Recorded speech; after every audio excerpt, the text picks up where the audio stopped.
Right, so what is the hardest running distance? You might think that the answer is very obvious. The longer the distance, the harder it gets. And you are right. But each distance will throw a different curveball, and how you execute the race is where the real difference comes in. Most aspiring runners that follow a training plan and are really dedicated to their running would like to have some specific times on their running CV. If you can say that you have run these times, you can die peacefully as not just a hobby runner.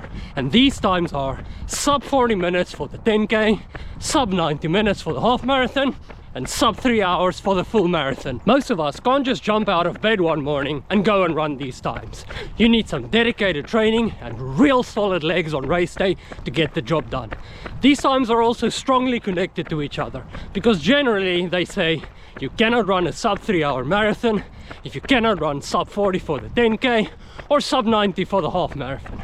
Well, probably more close to 125, but let's keep the numbers nice and round.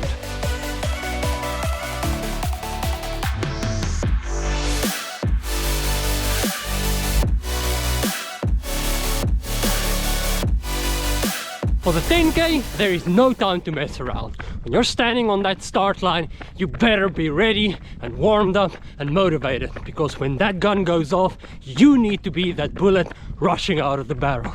No diesel engine warming up nonsense, straight up turbos. And you cannot miss 1 kilometer split. I mean, it's only 10 kilometers. So if you lose 10 seconds here and there is just not enough road to make up the lost time. But it's short enough that you can go full balls to the walls right from the start.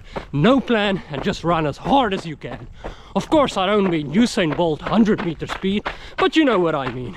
And if you will blow up, you will already have the finish line in sight, and you can just grit your teeth and take it home all the way. And when you reach that finish line in under 40 minutes, it's just awesome to see on your watch that you have done 3 point something per kilometer for a full duration of a race.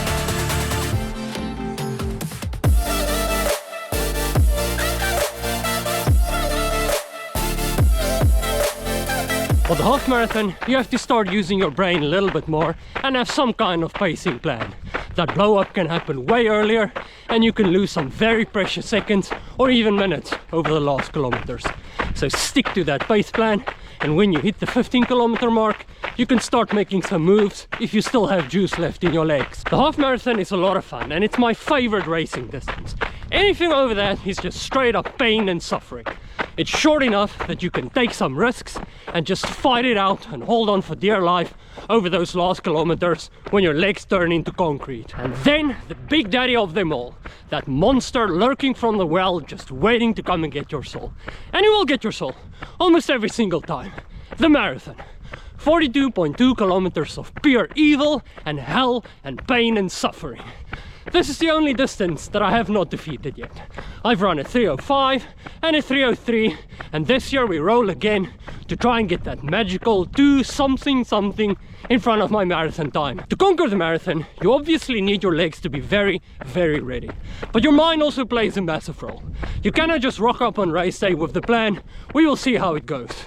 Because if you get it wrong, all hell will break loose, almost guaranteed. If you start too fast, those last 10 kilometers will totally cancel your legs. And I literally mean deactivate your legs, and you will walk home with your tail between where your legs used to be. So getting the pace right should be the #1 thing on your priority list. They say that the halfway mark of the marathon is at 30 kilometers. So when you get to 35 kilometers, you can start being a superhero if the kryptonite hasn't hit you yet. And if you're already wondering where the finish line is, well, good luck. I mean, you're gonna have to fight like hell, but most probably you're gonna hate your life for those last couple of kilometers.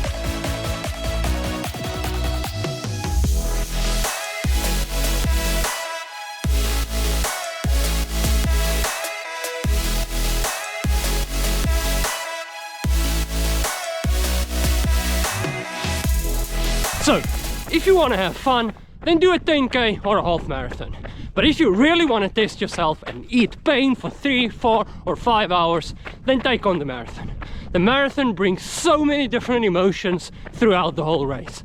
It starts with excitement standing on the start line, it then goes to the ultimate suffering, and then you go back to the ultimate joy when you cross that finish line. I truly love the marathon.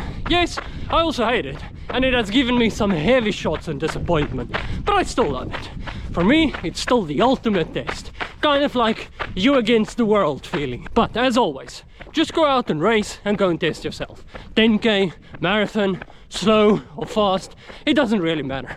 Just put in the hard work and pin that start number to your racing t-shirt and get out and enjoy the awesome feeling and atmosphere of a race day. So go on, lace up your shoes and smash!